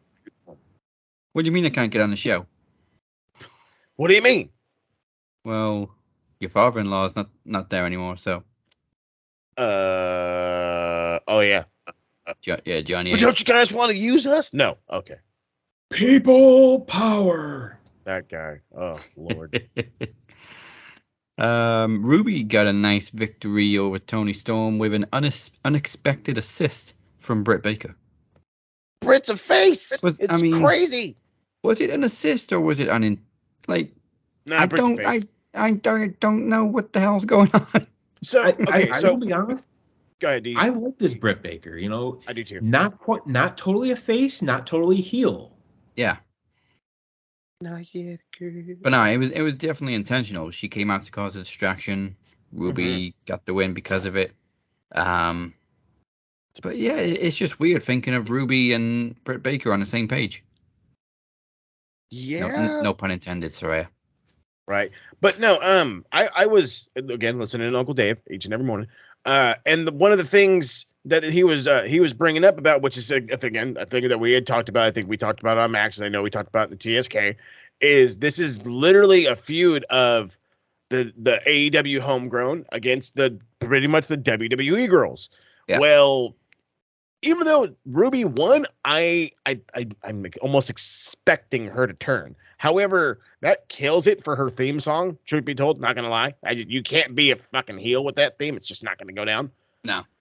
But that thing needs to happen soon because it's literally two girls against like 7 that are homegrown from fucking AEW. So it's like, can we make a move? Can we do something? But I do really like Britt Baker as a face. Then again, I like her, period. So it's one of those. It works. It's 2 girls plus Sheeta's kendo stick. There you go. And Sheeta's awesome. So but just don't hit her. She's money. All the money. Yeah, I love her reactions. And then main event was, of course, Mark Briscoe finally getting that TV time against Jay Lethal. Fucking Jay Lethal, man. Almost broke me before the bell even rang. I was broken before the bell rang. I was broken before I saw Jay Lethal was broken. You kidding me? That fucking video they showed, man. Oh my God. If there was a dry eye in the house, get the fuck out. I tell you what, dude, that's how I felt. Fucking that thing hit a nerve and then right in my heartstrings after my nerves. Shit.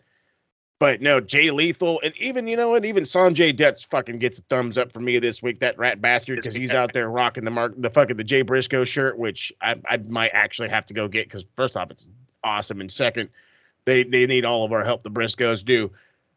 But for a guy who was literally crying on his way down to the ring and half crying during the entire match, Jay Lethal was excellent. And so was Mark, dude. Mark doing every great thing. What do they call it? What is it? The froggy leap, I think is what they call it. Yeah, kung fu. The froggy elbow. There you go, the froggy elbow. I think what made it even more emotional was just like how stoic and strong Mark was. Yeah, dude. Like he didn't break at all. No, but that's it. See, that is a absolute what I want to use is a big word, but that just, for all those fucking nerds out there that are like, oh, well, the Briscoes, you know, well, they were never on big TV. Oh, well, they never this. Oh, that. Bro, you're going to tell me the way he fucking went out there and handled his business that fucking Mark Briscoe's not made for TV? Come on. That was awesome. And then it also, I guess, pays dividends to the reality that there is not a closet net of fans anymore. Everybody is willing to watch everything as long as it's within their wheelhouse, which, by the way, about fucking time. Now let's look at somebody like Stone Cold Steve Austin. What about him appealed to, you know, that he was like the knee braces. He was like your everyman. Like he was, you know, like the guy that works, you know, at a steel plant. You know, a guy that, you know, is a worker. You know, He didn't look like Hollywood made. Nah. The Briscoes looked like ordinary, everyday people. They looked like somebody that is like, you know, could be your buddy from next door. Yeah, the dudes you work in the warehouse with. Exactly. And people gravitate towards characters and wrestlers that they can relate to. That's why Bryan Danielson got over so well in WWE during the whole WrestleMania storyline, was that he was relatable. because everybody at one point in their lives has been told, no, you're not good enough. Mm-hmm. And it was an absolutely beautiful thing. Like, you don't hear that a lot with professional wrestling, but it was beautiful. Like, Great and it just it sucks that Warner was so up their ass that Jay never got that. But goddamn, like to see Mark get that moment. Yeah, and the whole roster on stage too. Oh yeah, the whole AEW, some of the Ring of Honor guys, even fucking big old TK was out there, boy. And to see after the match, to see Mark look into the camera and to say the names of Jay's kids and just say, "Keep your head up, I love you," and then to address Jay not as Jay, but to say, "Jamin, I love you." It was his birthday. Yeah. If we don't get a graphic soon saying Mark Briscoe is all elite, oh, I expect that shit in the next like 10 hours. If I don't get it at the end of the day, there's going to be an uproar, baby, from the TSK. I tell you what. We will send Tony Khan to the chicken farm, and he'll deal with Papa Briscoe. Ooh, don't do it to him. He ain't ready for it. And it felt weird hearing one half of the tag team champions, or because it's just like it's still like there is no other half anymore. He is the tag team champions. Yeah, he is the tag team champions. Now, DC, we were talking about this, and I love your whole spin on it, and so I had to bring it up. You were saying something about him having to relinquish the tag titles, and they do what now? So here's what I think he'd do. I mean, obviously, we know life goes on. There's going to be another Ring of Honor tag champions. I think what you do, you have him, and I thought he was going to do it because he came out with both belts. Yeah, me too. I was expecting him to hand the titles to Tony Khan, and then for Tony Khan to announce at Super Card of Honor or whatever the next show is. Yeah. You mean the TSK special? That's right. Would be Claudio versus Mark Briscoe for the world title. Set me up now, baby. And honestly, I know Claudio just got it, but if you don't have Mark Briscoe win that title, I think it's a mistake. Like, he needs to win it.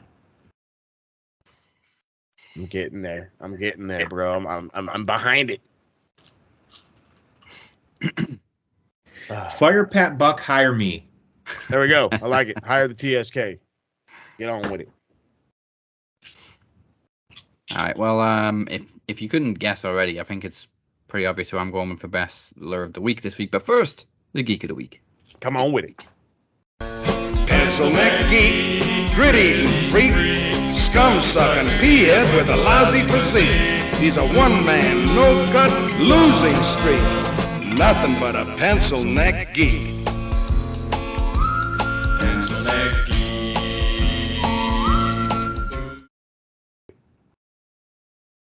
All right, so I've got a bunch.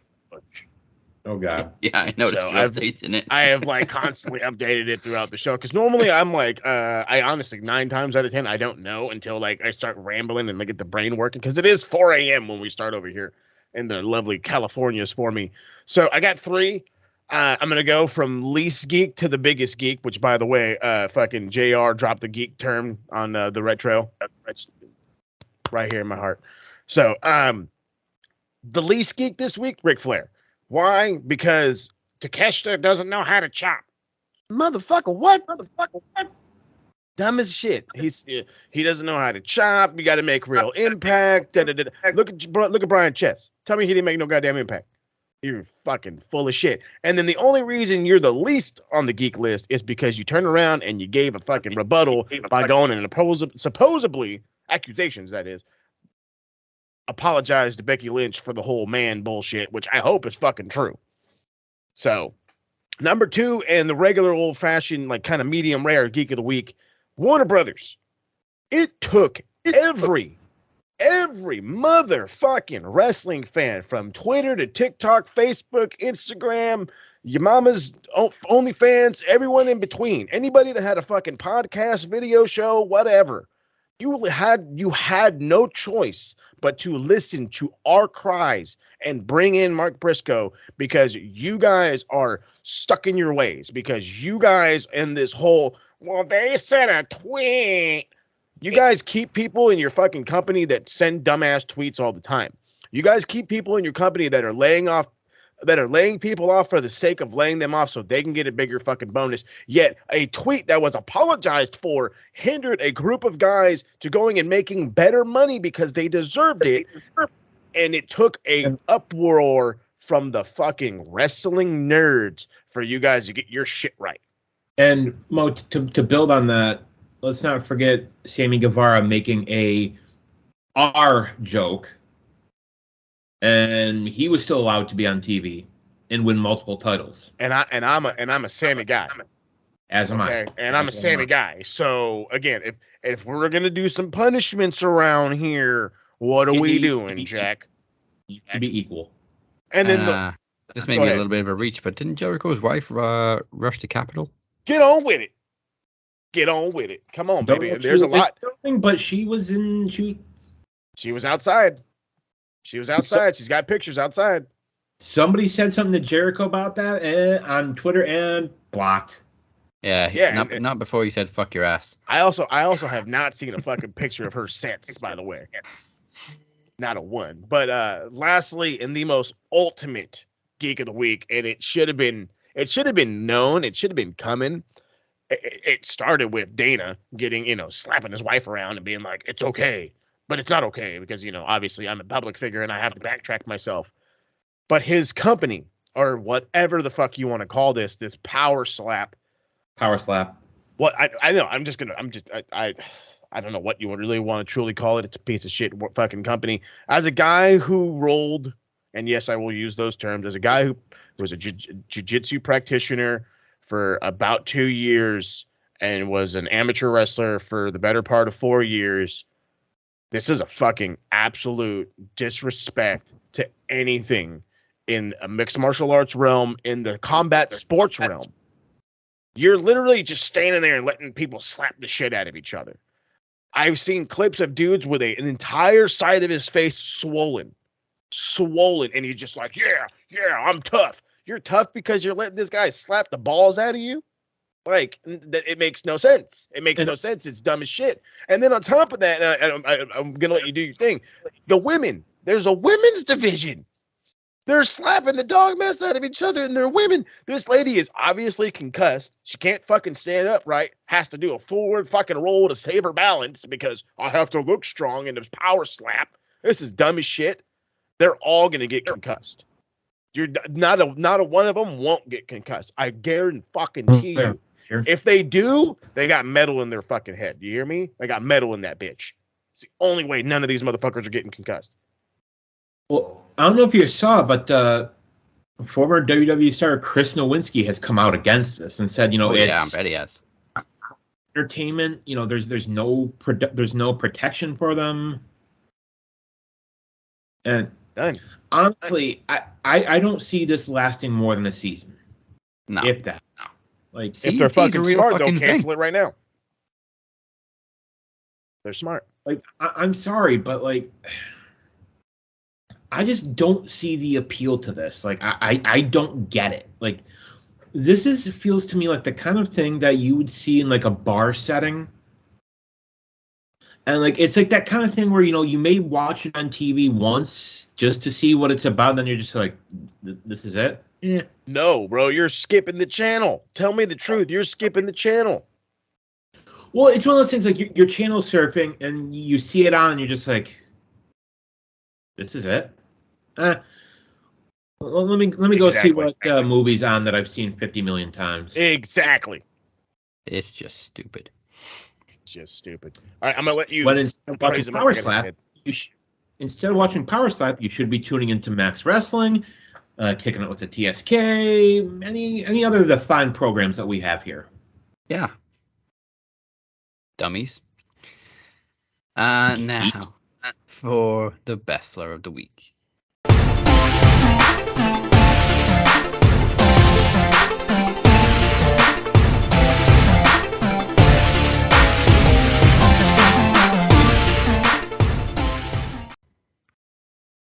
that's easy. Yeah, it was very easy this week. I got a tie. Okay. You go first. I'm going with Mark Briscoe and Jay Lethal. Yeah, fair enough. You know, I've always been a fan of both guys. You know, I think, you know, both insanely talented. And I think now people are going to see what Mark Briscoe can do. Like, they're going to see him, you know, hey, Jay may have been the star of the team, but we're going to see what little brother can do. And as far as Jay Lethal goes, you know, the fact that the E never really tried to bring him in years ago when they could have, makes him look bad. Like when he was doing Black Machismo and TNA, oh my God, was that entertaining. Hell yeah. I mean, the segment with Ric Flair and Jay Lethal, like how many times have we seen the clips of that on Facebook? Too many. I love it. You never go wrong with it. It gets better and better each time. Fucking A right. Yeah, I mean, I was just going to go with Mark Briscoe, but you absolutely nailed it. Jay Lethal deserves it just as much. They both went out there, did it for Jay. They both held it together. Well, Mark held it together a little bit more than Jay. But a little bit. I mean, also for the fact that Mark finally got on TV. Yeah, fuck Warner Media. So, yeah, Jay Lethal and Mark Briscoe are both this week's best lows of the week. Come on with it. All right, I think we all know the answer to this, but let's find out who is the group MVP. Gee, I wonder. You know what? It has never been this close. Yeah. Wow. I'll do top three. Third place, Mike Larkin, who has been posting a lot more. DC in second place, and of course Travis TheWalker Anderson is still your group MVP in first place, but it was literally so close. There's like a 4 post difference, 20 comment difference. I think this is the first time in his entire reign that none of his figures have been in triple figures. And I've never seen it this close since he's been group MVP. So that's true. Keep pushing it. We're getting there. Don't forget to be liking shit too, DC. Well, you know, Champ has to put in an appearance. There we go. Do you think? I'm not Brock Lesnar here. I'm not gonna only show up on like the big shows and then just disappear. I'm only showing up when they pay me 6 figures, which is never. Shout out to Chad Cypher and Chris Durham also in the top 10. And also shout out to Ryan Kidd, Jacquez, Rob Williams, and Brandon Martin also in the top 10. Let's go. Keep it going, y'all. So thank you everybody for joining us for Podcast Promo Rumble 8. The next time we bring you a special event is a 2-night epic event of epic proportions. Promo Mania 8 comes your way March 28th and 30th as we predict this year's Hollywood-sized WrestleMania. Hollywood size indeed. Because of that, we have 2 huge main events confirmed. The first one being DC booking his own main event spot almost a year ago. He has announced his Iron Bank cash-in and will go one-on-one, mano-y-mano with the Demon S. And now it is for the Max Wrestling Television Championship. Oh, Lord. To quote good old JR, business has just picked up. Certainly has. Don't be a slobber knocker. Speaking of business, the first ever Max Wrestling Tag Team Champions will be crowned as the modern day Outlaws, the Walker and Cypher, take on Dragon Club's Phoenix and the Shape. Can't wait for that one too. All that, plenty more coming in the next few weeks. For more information, go to maxwrestlingnet.com/Promo Mania 8. And also keep in mind, the week before Promo Mania is Max Wrestling's 8th anniversary episode. Let's go! 8 fucking years, good God. I love how the anniversary always rolls around just before Promo Mania. Perfect. Makes it feel even more special. Damn right, it is special. Now, a bit of trivia question for both of you gentlemen. Let's see if you both can get this. Who competed in the first tag team promo battle in Max Wrestling? I believe that was at the Maxis. And you and Travis had mystery partners. Yep. I know exactly who it was. Well, come on. Well, you had Big Rob. It was myself and Robert Davis against you and Travis. Yep, Travis enlisted the services of Jester, and look how times have changed. Good God, Rob needs to come back. We need the TSK over here back in the Max. God dang it. Well, tag team titles will be in the circle very soon, so we will see what happens. But now for stupid shit people say online. Here's a shit Mark say. Get off the internet. OMG. Eggplant emoji. WTF. Santa Claus emoji. Thought he was dead. LOL. Peach emoji. Shit Marks say. Names have been changed to protect their stupidity. I don't know why. That shit. Who do we got that's not been very oozy? I've said this before, and I don't know how long it's going to last, but times have changed on TikTok, and the negativity has gone away. Even my man White Chocolate has gone into hiding from the stupidity of it all. He's actually tried to become a positive fan somehow, some way. I mean, hey, good for you. But I did find a absolute total nerd on fucking Facebook, and we're just gonna I'm gonna leave his first name as Paul. We're just gonna call him Paul McMahon. Let's go with that, because that just sounds perfect, because that's exactly what a McMahon would say in this one. That would have been Triple H's name if he'd have taken Stephanie's name. I mean, that would have been all bad.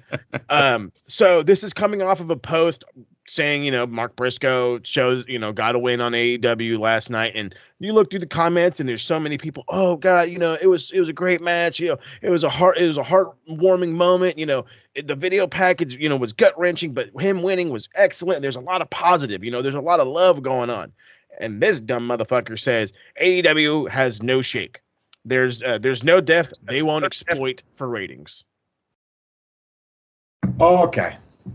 I have something to say to that. Go for it. Obviously, this is a WWE mark, right? Has to be. Do we not remember WrestleMania 22? Enlighten me. First Mania after Eddie Guerrero's passing. Who won the Rumble that year? Oh, that would be Rey Mysterio Jr. Mm. And didn't they do the whole storyline over him doing it for Eddie? Wasn't that a thing?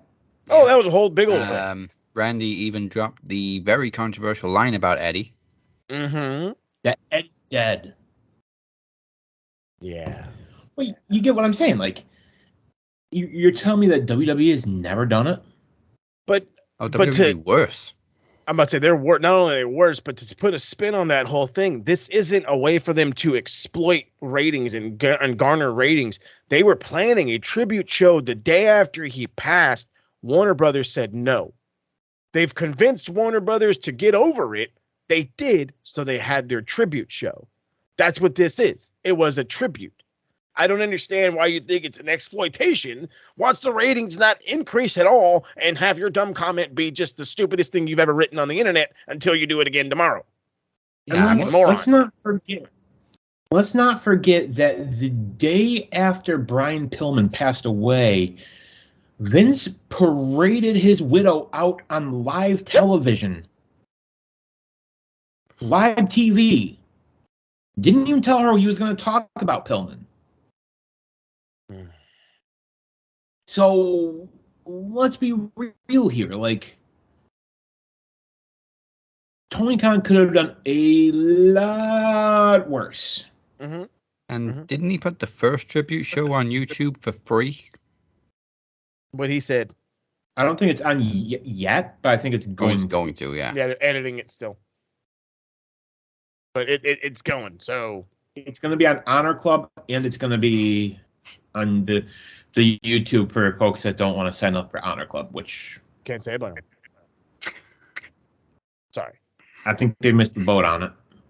I'm going to spend the money, but I know I'm not everybody. So They should have put it on. They should have made a deal with Warner, put everything on HBO Max. You've got all the AEW stuff. You got Ring of Honor. Boom, done. Yeah, well. All right, on Twitter, we have first up, this guy seems to think he's Jake the Snake's biggest fan. So we're going to call him Jake Did Drugs, and he makes more sense than you do. Basically, Jake just shared an article where he believes Kenny Omega to be one of the best ever. Nice. Jake 2.0 says, no ring psychology, wrestles kids and brooms, high spot after high spot, but to each their own. Motherfucker, what? No ring psychology, yet can wrestle a child and make the child look good. I don't understand how that's no ring psychology. Huh. High spot after high spot. Not to be mean. Isn't that like Seth Rollins too?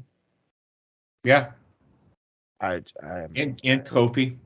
Kofi.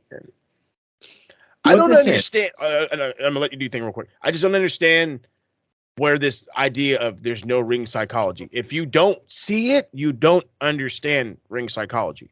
You don't see the story in the ring, you don't know what a story is, because there's always psychology and there's always a story.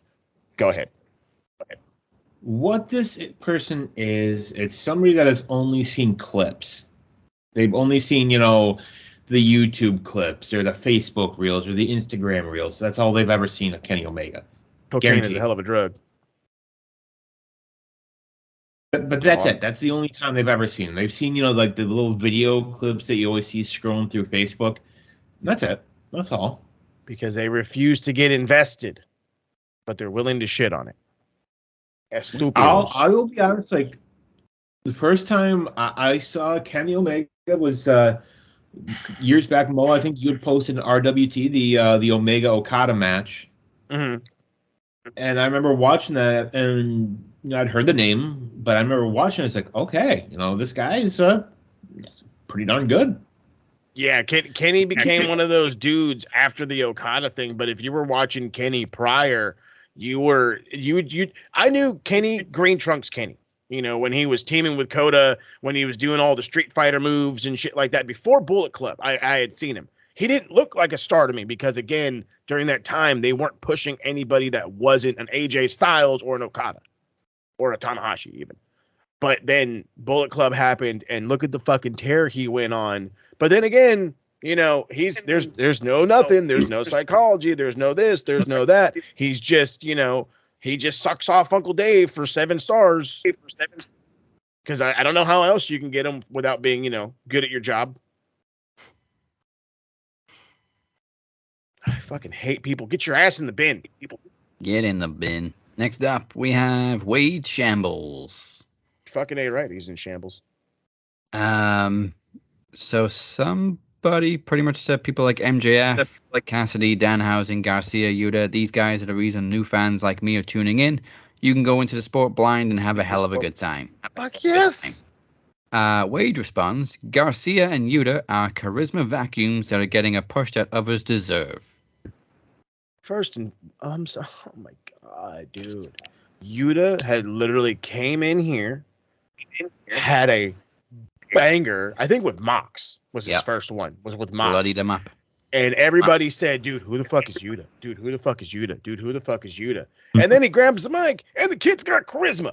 He can talk. What the fuck's going on here? Shocker move. He's a professional wrestler. That's what it is. And then on top of that, we're really going to talk shit on Danny Garcia. On Danny. He is literally, and this is another kid, mind you. These are fucking children, these guys are. This is a dude who literally at one point of his AEW career was the professional wrestler. He was it was a Blackpool Combat Club special kind of dude. Grind you, beat your ass, the whole everything. Now, he's the ultimate sports entertainer. Now, he's the talk your ass off, headlock, do this, flashy, flamboyant. He hits Sammy 1 minute, he's hugging him the next minute. What are you talking about? What are you talking about? I hate people. I hate people. I really like Yuta's personality. I hate people. But yeah, Yuta's hilarious. He's fun.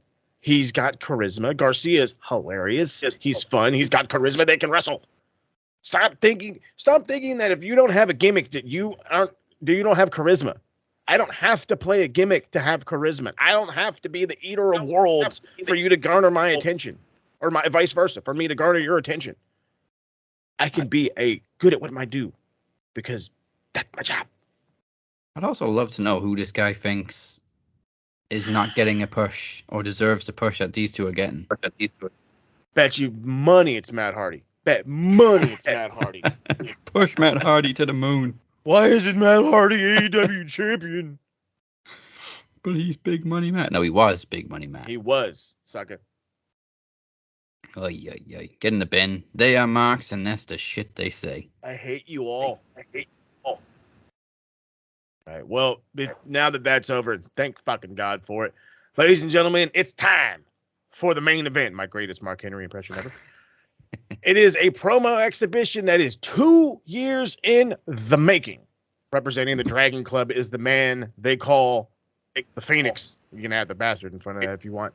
And representing my boys, the Modern Day Outlaws, your Max Wrestling World Champion, Travis TheWalker Anderson. Hit that motherfucker. I can feel it in my veins. The warrior inside of me. Drinker up for Ragnarok. Drinker up for Ragnarok. Drinker What the fuck do you get in my house? Welcome to Valhalla. Phoenix. Let's just cut to the chase. You see, it sure has been a while since you and I danced this little tango. And it must be eating you alive that you know you don't stand a chance against me one-on-one.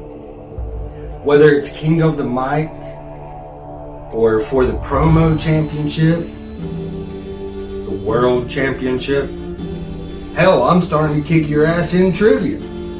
Travis TheWalker Anderson, I advise you shut your damn mouth, boy. You know I'm not here for the World Championship. As a matter of fact, I'm not here for any championship. The only thing I'm after is my revenge and your blood. I understand you are pissed off at me. I understand that you're upset that I left you in a puddle of your own blood last year. I understand that you are displeased with me for using you like the tool that you are. I understand that you have that little itty bitty tummy ache because you know that I'm better than you. However, Phoenix, you should be thanking me. You should be thanking me because look how things have gone for you. If it wasn't for me, you wouldn't have your cousin by your side. If it wasn't for me, you would be stuck in the back all alone playing with yourself in the darkness. But look at you now, Phoenix.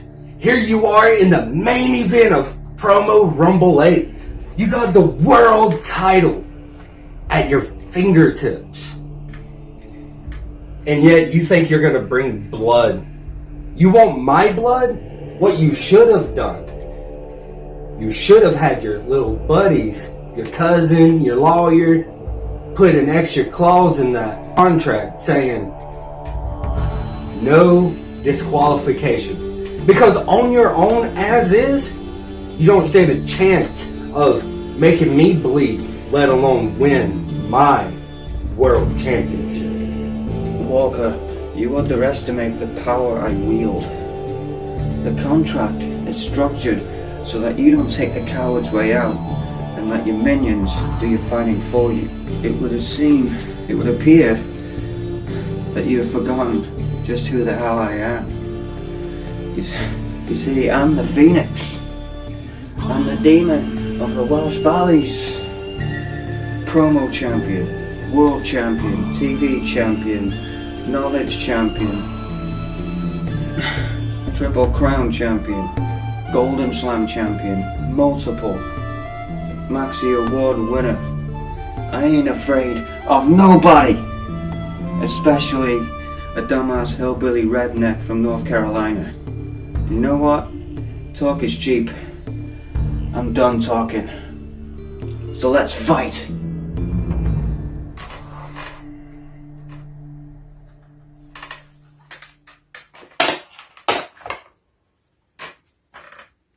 Ring the fucking bell.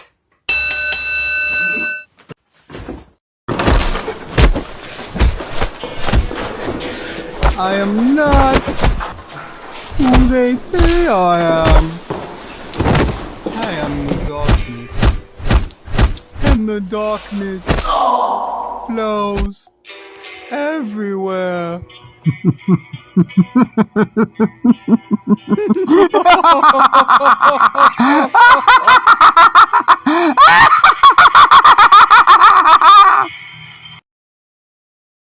Well, I don't know about you, but I clearly saw some interference. Feeney really had to cheat to win? You really had to cheat to win? Yo, what interference are you talking about? He rushes him. He's got the thing in his hand.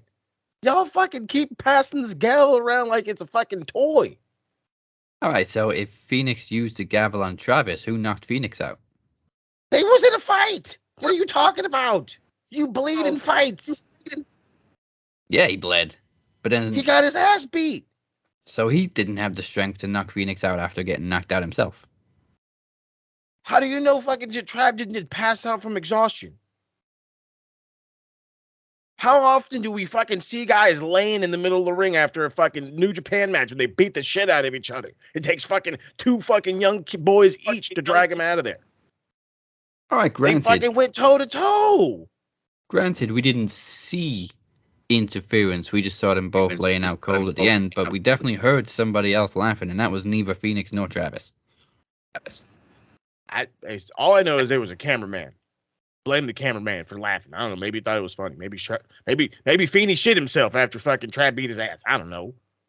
All I know is still your fucking champ should be fucking Trav. That's all I know. Because there was no that's DQ. That's DQ. But did we see him use the gavel, or did he just have it in his hand? How often Again. did we see Eddie Guerrero get people fucking DQ'd for having a fucking weapon in their hand? Baby, possession is 9/10 of the law. I mean, it's a shame that cameraman, whoever it was, wasn't watching him the whole time. First off, I heard he was fired yesterday. So Oh, he's getting his P45. But we didn't see the gavel being used, so I don't think we can call it a DQ, and we didn't actually see Travis knock Phoenix out, but Phoenix is knocked out, so this is a stalemate. I can't be the unbiased bastard in this thing. I can't, because that makes my brand look bad. I can't do it. Yeah, I'm with you. I'll be unbiased. We can't say for definite if there was interference. We can't say for definite if Phoenix used the gavel. So I think the best thing to do is wait another week. We will review the footage and make a decision next week. Fucking research. Here we come. And maybe Phoenix can tell us what happened, who knocked him out. That's what, you know what? There we go. About to play some good cop, bad cop. We're getting some answers out of these motherfuckers, whether we like it or not. Before you serve that motherfucker his fucking notice, you better bring him back to my office. Well, I guess Phoenix, you're summoned to court next week. And bring the gavel, I might need it. Somebody does. So, for another week at least, Travis is still your world champion. We'll take it. We'll find out for sure next week, though. So, thank you for spending your Thursday with us. Before we go anywhere, here's what Moses has for you Pencil Neck Geeks this week on the A to B of Retro Rewind. SMR Podcast Network. You should be listening. That's right. We're getting fancy with Retro Rewind. TSK is full-blown taking over. We're not one, not two, but we're 3 episodes deep. And the reality is well, fucking Vince is blocking me. He's cock blocking the dog mess out of me. I am honestly using video, but because that's how fucking, YouTube works, people have done it before, I just have to rearrange it. So, what I'm hoping for, and this is again, we're hoping for this, for sure, Saturday, the same day as the Royal Rumble, you will get not one, but 2 episodes of Retro Rewind, episode 60 and episode 61. So November the 4th, 1996, and November the 11th, 1996, in video form, mind you. And there is a strong possibility that you could get all 3, which would include the Survivor Series from 1996, which we just recorded last night. All 3 could drop on Saturday. But worst case scenario, expect that Survivor Series one Monday, and then to sugar on top of it, if I haven't been working my ass off as it is, editing, doing Max, kicking it, doing the retro, we're going to review the Royal Rumble and Max Wrestling's TikTok, and the TSK's host Mo will be live on Twitch, Big Mo 2425, giving you live reactions to the Royal Rumble. So maybe some of the cats in Max will join, maybe some of the cats in the TSK will join. All I know is we're going to have some fun, and we're going to drink some drinks.